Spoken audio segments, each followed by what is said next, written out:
Christopher Pyne is the Education Minister. He joined me tonight here in Canberra.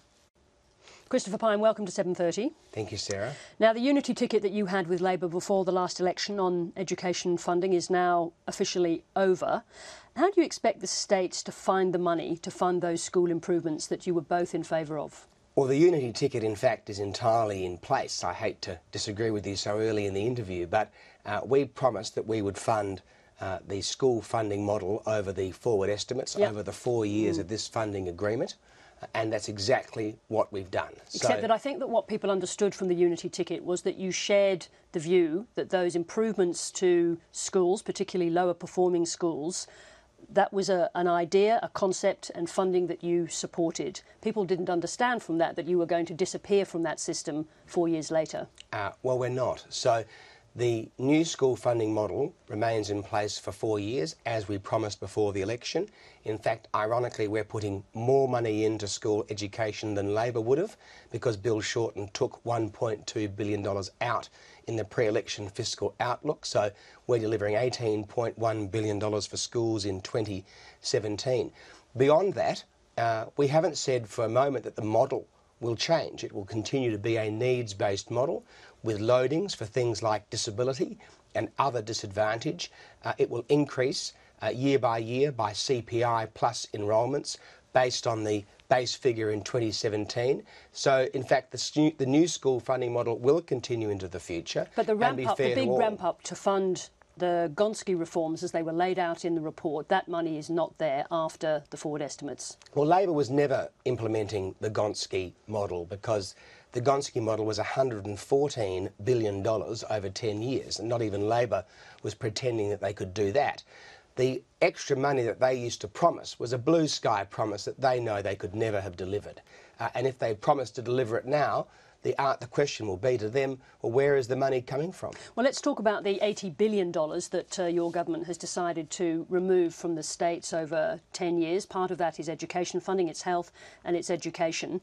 How do you think the states are going to replace that money without coming to you and asking for a raise in the GST? Well, Colin Barnett got it right today. He said that the states run public hospitals, the states run public schools. In the budget last night, their funding for the next 4 years was locked in place. We're talking about the $80 billion over 10 years. They Yes, say no treasurer. they can't afford to run those schools and those hospitals without that money. So what is it that you're trying to achieve by making such a large cut over the 10 years? We're not making that kind of cut because no state treasurer worth their salt would have banked their house on blue sky promises that the Labor Party put into the budget 10 years from now. Do you think that those state treasurers at the same time expected to see a Liberal government deliver them an $80 billion cut? Well, I think Colin Barnett got it right today. And what about the other premiers? Did they get it right as well? Colin Barnett is not complaining because Colin Barnett makes the both quite sensible point that the states should be responsible for their schools and for their hospitals, and they have a 4-year funding agreement which is locked in place in the budget last night. It shows an increase in spending in my portfolio, a very substantial one at that, delivers more than Labor would have delivered, and I don't think the public out there believe that Labor's blue sky promises from the past. Okay, we've heard about the blue sky now, promises. We have rules about repeating lines. That's just not on. So let's just stay with the GST. We should have rules about repeating the same questions. Well, then. This isn't the same question. You've just mentioned the Premier of WA, but we've heard from the Premiers of Victoria, of New South Wales and Queensland who say they cannot afford to run their schools without that money, and they weren't expecting anything like that $80 billion cut that you delivered them. Well, you just repeated the same question, and my answer remains the same, but at risk of repeating it, I'll move on to a different subject. No, because I'm asking you about the criticisms from those premiers. You've only talked about Colin Barnett. They are hugely critical of that move. So let me ask you a slightly different question. Was this a wedge to get the states to come to you for a raise in the GST? Of course not. We want to treat the states like adult sovereign governments, and I think they should want to be treated that way. Now, they run their own schools, they run their own hospitals. They need to find their own revenue measures if they believe that they don't have enough funds to do so. What are you suggesting there? You're suggesting some income tax raises, as were suggested in the Commission of Audit, perhaps, for the states? No, I'm not suggesting that. It's entirely a matter for the states and territories because, Sarah, they're adult governments and they need to be treated like adult governments. But they don't have access to that sort of revenue. What are you actually saying there? I don't understand what form of revenue you think the states can get their hands on to make up that shortfall. Well, I'm not a believer in infantilising the states, and I think Colin Barnett takes the right attitude in Western Australia about the responsibilities that he has as a Premier. Nonetheless, you haven't provided an answer on the revenue. You're saying they need to be adult and not like children, but they still need money to pay for those things. Where is that money coming from? Well, that's a matter for the state treasurers. I'm sorry, but we are going to stay with this, because what you're doing is you're saying that the states and the territories should be adult. They should find some money, but as you well know, there is no money. There is no alternative stream of revenue. So what is it exactly that you're talking about? Well, Sarah, I'm not going to let you try and put words in my mouth or try and fluster me on television, which is obviously what you're trying to do, because that's your interviewing style. No, far from it. I'm simply asking for a proper answer to the question. And I've given you say one. Revenue. What is that form of revenue that the states can get access to? And territories have many sources of revenue that they can decide to either increase, to decrease, to create new sources if that's what they decide, or they can cut their cloth to suit their circumstances. What sort of sources? I'm just asking you to be specific. Give me I'll an leave that example. up to the states and territory treasurers to determine their best taxing methods. I'm not a state and territory treasurer.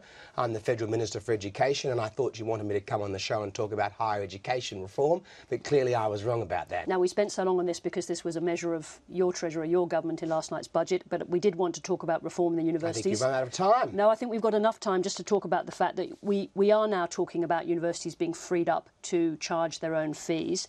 How high could those fees go? Well, that'll be a matter for the universities to determine, and obviously the market will ensure that those prices reflect what students are prepared to pay.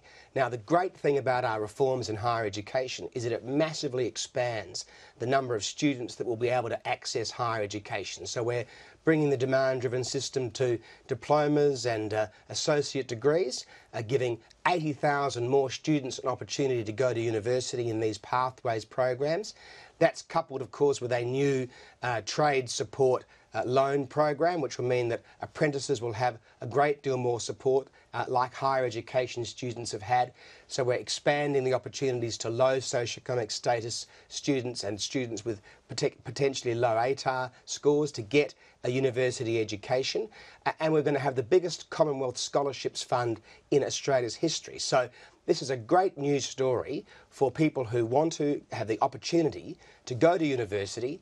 They'll earn 75% more than people who don't have university degrees, and they can borrow every dollar from the taxpayer, whatever the fees. Now, but just briefly, in terms of how high those fees could go, because surely if those fees go up to, say, 100,000 or even 200,000 for a medical or a law degree at one of the top universities, that's going to be a disincentive for people from lower income families who may not have access to one of those scholarships you talk about. Well, there's absolutely no evidence for that whatsoever. The evidence indicates that students don't like paying fees. They don't like having to borrow from the taxpayer and pay it back later when their income is over $50,000, but it does not deter them from going to university. In fact, we have record numbers of students at university. 577,000 students are doing higher education in Australia. So this system's been in place for many years. It has had no impact on students going to university because they know they can borrow every dollar, and they start paying back, Sarah, at 2% of their income when they earn over $50,000 a year. Christopher Pyne, that's all we've got time for, and I hope you're not flustered, but thank you very much for coming in. I don't feel flustered. It's a pleasure to be with you. Thank you.